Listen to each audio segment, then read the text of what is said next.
E aí ele vai dar 3 exemplos históricos a partir de agora, sempre 3 exemplos históricos, para dizer que essa lógica de usar a graça de Deus como desculpa para pecar, ela é uma lógica equivocada e que Deus não deixará impune. Veja o que ele diz: quero, pois, lembrar-vos, embora já estejais cientes de tudo, uma vez por todas, que o Senhor, tendo libertado um povo, tirando-o da terra do Egito, destruiu depois os que não creram. Igualmente os anjos, os que não guardavam o seu estado original, mas abandonaram o seu próprio domicílio, ele tem guardado sob trevas, em algemas eternas, para o juízo do grande dia. Como Sodoma e Gomorra, as cidades circunvizinhas, que havendo se entregado à prostituição, como aqueles seguindo após outra carne, são postas para exemplo do fogo eterno, sofrendo punição. O que Judas está dizendo é: recobremos então, queridos irmãos, de 3 exemplos que vão garantir para nós que Deus não deixará impune as injustiças. Porque, na verdade, usar a graça de Deus para a libertinagem terá um custo caro. E aí ele usa 3 exemplos. O primeiro, um exemplo do povo de Israel. Ele diz assim: olha, o povo ficou preso lá no Egito, foram escravizados. Deus, de forma extraordinária, levantou Moisés, tirou o povo, passou pelo Mar Vermelho, peregrinaram pelo deserto, mas ainda assim murmuraram e morreram. Deus não hesitou em matá-los por conta da condição pecaminosa do seu coração. Em segundo lugar, ele fala dos anjos. Ele diz, olha, se referindo àqueles anjos que se alinharam à antiga serpente e se rebelaram contra Deus, ele diz, Deus também julgou, condenou e castigou determinados seres. E ele usa um exemplo não apenas do povo de Deus e dos anjos, agora usa um exemplo de um povo ímpio, um povo do mundo. Ele usa Sodoma e Gomorra, ele diz, olha o que aconteceu em Sodoma e Gomorra. Vocês acham mesmo que se vocês continuarem usando a graça de Deus para a libertinagem, ele os poupará? Se Deus é o mesmo, por que ele mudaria de abordagem? Judas diz.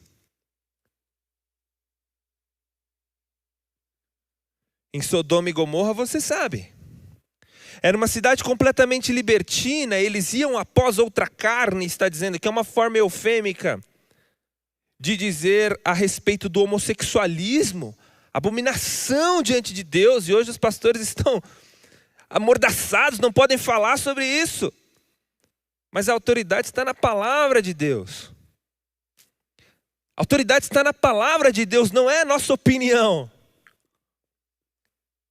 E Judas disse, se vocês continuarem a reproduzir este tipo de comportamento que é abominação, assim como Deus fez de Sodoma e Gomorra um exemplo do que será o inferno, é isso que ele diz aqui, uma antecipação do que será o inferno, vocês também serão julgados, condenados e castigados. E ele continua. Ora, estes, versículo 8, da mesma sorte, quais sonhadores alucinados. Ele está falando sobre os falsos mestres.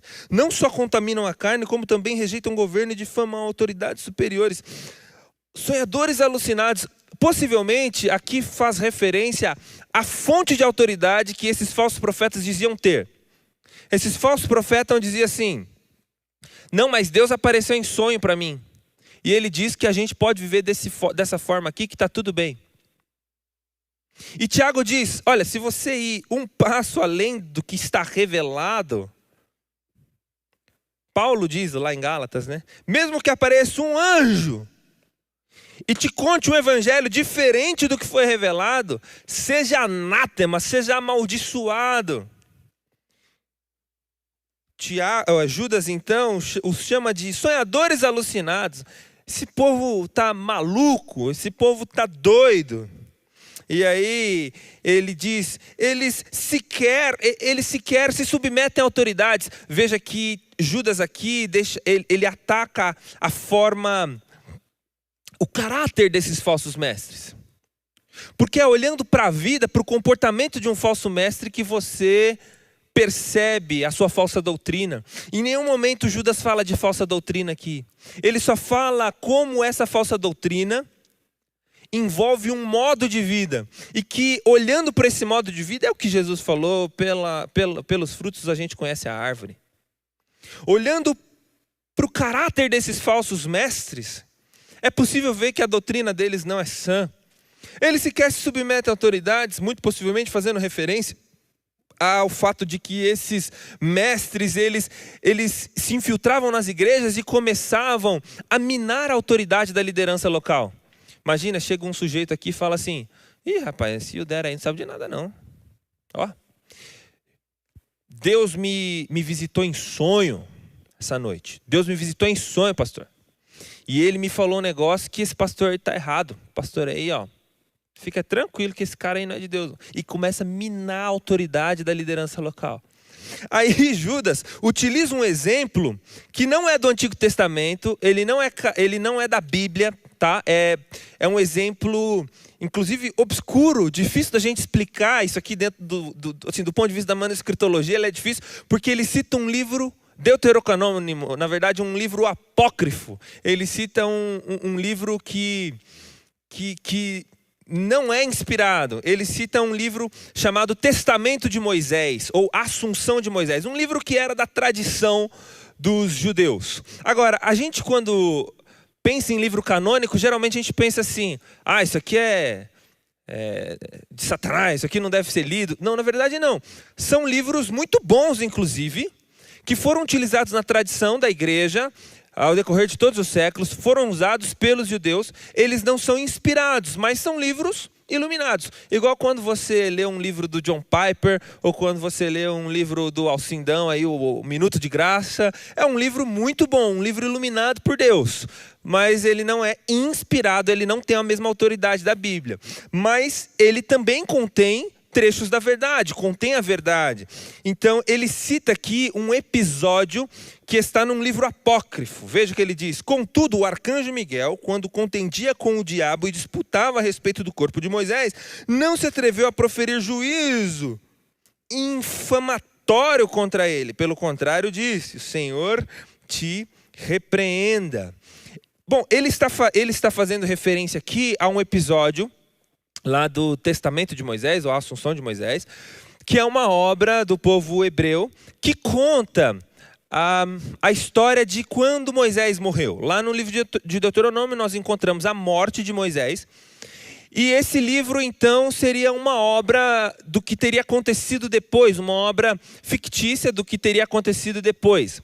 Então Deus, ele esconde o corpo de Moisés para que o povo de Israel não idolatrasse o corpo de Moisés. E então o diabo vem nessa história, é um livro apócrifo, reitero. Nessa história o diabo vem e pede o corpo de Moisés para Deus. Fala assim: olha, ele é um assassino porque ele matou um egípcio de forma inocente, e todo assassino me pertence, então me dá o corpo dele para o castigo eterno. Então Deus diz assim: não, de forma alguma, ele é filho meu, eu justifiquei ele. E o diabo começa a contender. Então Deus manda o arcanjo Miguel contender com Satanás, discutir com Satanás, disputar com Satanás o corpo de Moisés. E aí, esse episódio, Judas está fazendo essa referência porque ele diz que nem mesmo quando estava disputando o corpo de Moisés, o arcanjo Miguel sequer ousou difamar Satanás. Veja, o que ele está dizendo era que um anjo que é muito superior em glória, em atributos, em virtudes que os seres humanos, que é muito mais poderoso que os seres humanos, ele tem mais respeito por Satanás do que esses falsos mestres. Veja, o que Judas está dizendo é uma coisa muito importante. Está dizendo que até o anjo, em relação a Satanás, sabe se comportar melhor do que alguns falsos profetas que acham que sabe teologia e fica querendo bater boca com um pastor ungido pelo Senhor. Olha isso. É sério, isso é sério. Isso não é brincadeira. Estes, porém, falando dos falsos profetas, quanto a tudo o que não entendem, difamam. E quanto a tudo o que compreendem por instinto natural, como brutos, sem razão, até nessas coisas se corrompe. O que Judas está dizendo assim, eles não entendem nada das coisas espirituais. E até as coisas que são naturais, que eles entendem um pouquinho, eles erram. Esses falsos profetas são tão ruins do ponto de vista cognitivo, intelectual, espiritual, que eles não têm argumentos e eles difamam. Você já percebeu, via de regra, que pessoas que não entendem de determinados assuntos, eles são irônicos com esses assuntos? Já viu como muitos teólogos de alas mais liberais ofendem e ironizam teólogos mais conservadores? Nós que somos mais reformados, porque eles não entendem, porque não tem argumento, e aí ridiculariza. Aí vem com argumentos ad hominem, né? É fundamentalista. Isso aí não faz teologia, repete teologia. Que Deus nos dê a graça de repetir bem a teologia. Ai deles, diz Judas, porque prosseguiram pelo caminho de Caim. Mais uma vez ele vai dar 3 exemplos. Prosseguiram pelo caminho de Caim, movidos pela ganância, se precipitaram no erro de Balaão e pereceram na revolta de Corá. Ele usa 3 exemplos, mais uma vez, para dizer sobre o ai dos falsos profetas. Eles são como Caim. O que Caim fez? Caim criou uma forma de adorar a Deus. A forma de adorar a Deus era sacrificando um animal, ele achou que ele podia oferecer fruta. Falso profeta é assim.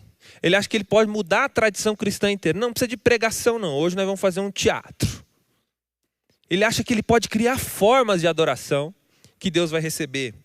Eles foram motivados pela ganância igual Balaão. Lembra da história de Balaão? Que a mula falou com Balaão?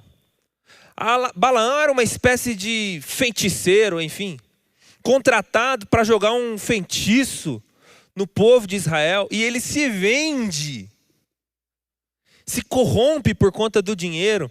Via de regra, meus irmãos, falso profeta gosta de dinheiro. Por que esses caras ficam pedindo dinheiro todo dia aí na televisão? Porque motivado pela ganância. Sou o que estou falando, não fique bravo comigo, é Judas. Qualquer coisa, liga no saque lá no céu. E pereceram na revolta de Corá. Corá era um levita que se rebelou contra a autoridade, não é isso?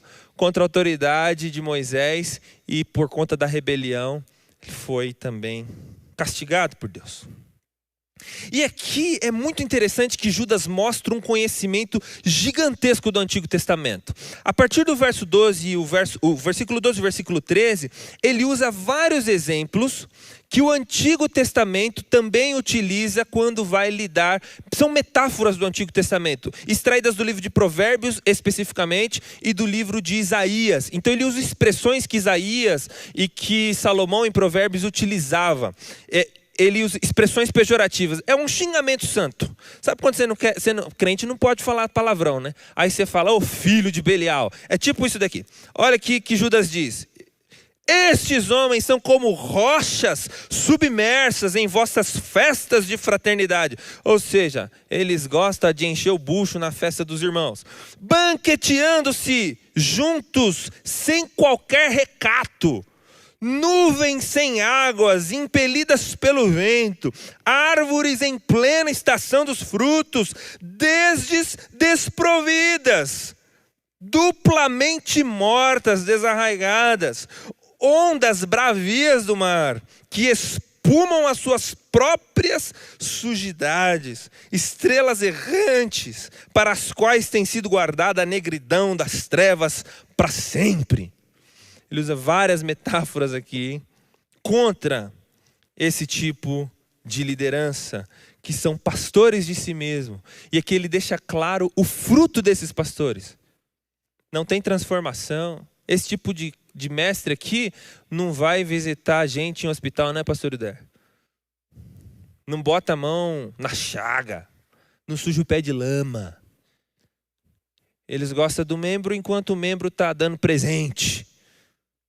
Está bajulando, Falso profeta gosta disso. Pastores de si mesmo